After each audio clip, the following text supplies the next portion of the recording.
তৈরি করব সহজ, পুষ্টিকর আর সুস্বাদু একটি রেসিপি, মুগ ডাল দিয়ে লাউ। সাদা ভাতের সাথে তো খেতে দারুণ লাগে, তাছাড়া রুটি পরোটার সাথেও খাওয়া যাবে। লো আঁচে কড়াইতে মুগ ডাল ভেজে নিব।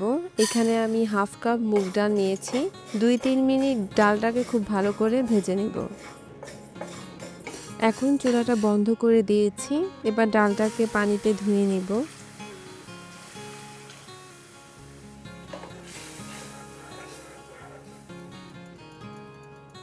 একটা লাউয়ের অর্ধেকটা রান্না করব।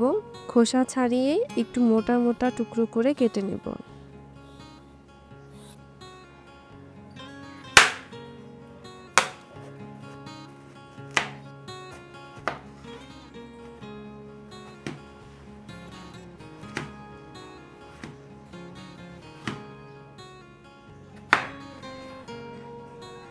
এবার একটা কড়াইতে ধুয়ে রাখা ডাল নিব।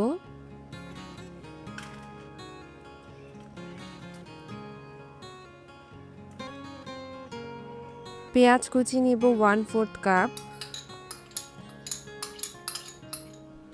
রসুন বাটা নিব 1 চা চামচ। হলুদের গুঁড়া 1 চা চামচ। মরিচের গুঁড়া 1 চা চামচ। লবণটা স্বাদ মতো দিবেন। আর 4-5টা কাঁচামরিচ একটু চিড়ে নিয়েছি। হাত দিয়ে সবকিছু একবার মাখিয়ে নিব।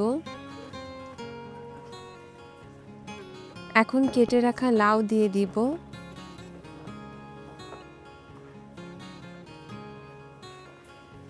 মশলা আর ডালের সাথে লাউটাকেও ভালো করে মাখিয়ে নিব। সবশেষে 2 টেবিল চামচ তেল দিয়ে দিব। এবার চুলা বসিয়ে দিব। চুলার আঁচটা এখন মাঝারিতে রেখে 4-5 মিনিট রান্না করব।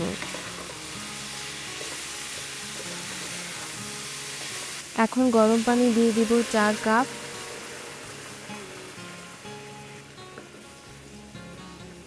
ঢেকে দিব 15-20 মিনিটের জন্য। তরকারিটা কিন্তু মাঝে 2-1 বার আমি নেড়ে দিয়েছি।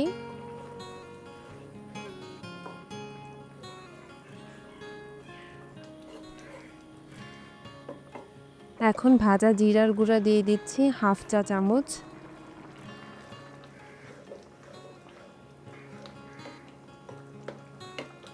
আর ধনেপাতা কুচি দিব 2 টেবিল চামচ।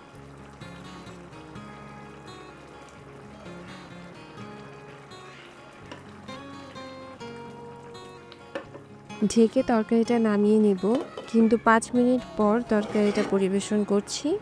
এতে ধনেপাতার দারুণ একটা সুঘ্রাণ পাওয়া যাবে। আপনারাও গরম গরম পরিবেশন করুন মুগ ডাল দিয়ে লাউ, আর ঘরোয়া এই রান্নায় পরিবারের মন জয় করে নিন।